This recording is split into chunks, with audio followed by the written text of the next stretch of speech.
Well, from Washington, I'm joined by Dr. Webster Griffin Tarpley, author and historian. Welcome to the programme, sir. Doctor, it seems that the war on Syria is being discussed more openly as it was with Qatar, is literally speaking of waging an all-out war. Why not respect and give dialogue a chance? Well, of course, you're dealing with a planned destabilization. The plan is to destroy Syria. This proposal comes from the Thani family, the rulers of Qatar. They are, of course, an oppressive dynasty of absolute monarchs. It's an emirate, after all. If any place in the Middle East needs a revolution, it's Qatar. And, of course, what he's proposing is that other people will go and get killed because Qatar does not have any forces that could carry this out. And when he says Arab, this is also somewhat puzzling because he's really talking about Turkey, I'm afraid, which would mean that it wouldn't be Arab. So this is a massive double talk and deception. I think he's responding to two things. First of all, Russia. Russia has been hanging tough. We just had the meeting of Brahimi, the UN mediator, with Bogdanov of the Russian Foreign Ministry and Burns of the U.S. State Department, and Russia did not cave.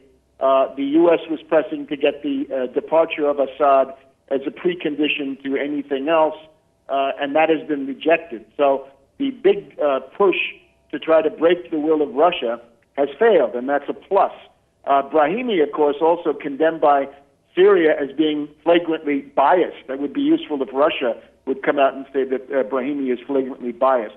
Now, on the ground, though, what you're hearing about here is that the rebels have taken the Taftanaz military airport in the north. The terrorists, al-Nusra, al-Qaeda, the al-Qaeda army has seized this military airport. But less attention is going to a more important engagement that I can see, which is that the Syrian Arab army has retaken Daraya, which is the key to a larger and more important military base in the outskirts of Damascus, which is very close to the government ministries and the presidential palace. So if it's an exchange of military bases, the Syrian army has definitely won this. And we're also getting reports that there was a large concentration of mass al-Nusra terrorists in Daraya, and that they may have fared very poorly in the last phase of the engagement. That also raises the question, how long can these terrorists go on? That is, they're drawing on a finite pool. The attrition rates among the terrorists are very high. We're told that Tunisians are now being brought in massively, but at a certain point, they're going to run out of terrorists, and at that point, the rebellion may be in big trouble. Of course, you spoke of Turkey as well. I mean, just how has Turkey summed up the costs and benefits of its involvement in this scenario?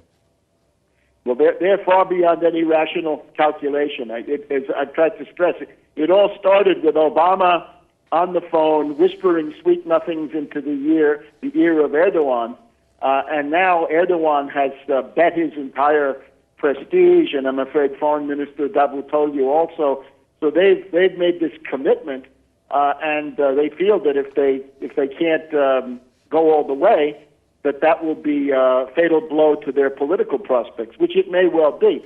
As we're finding here in the United States with Afghanistan, getting out of these engagements is the hardest part, and that is when the danger to the country that's been attacking is the greatest. So Erdogan is learning that painful lesson. But nevertheless, sane forces in Turkey should say, stop this now.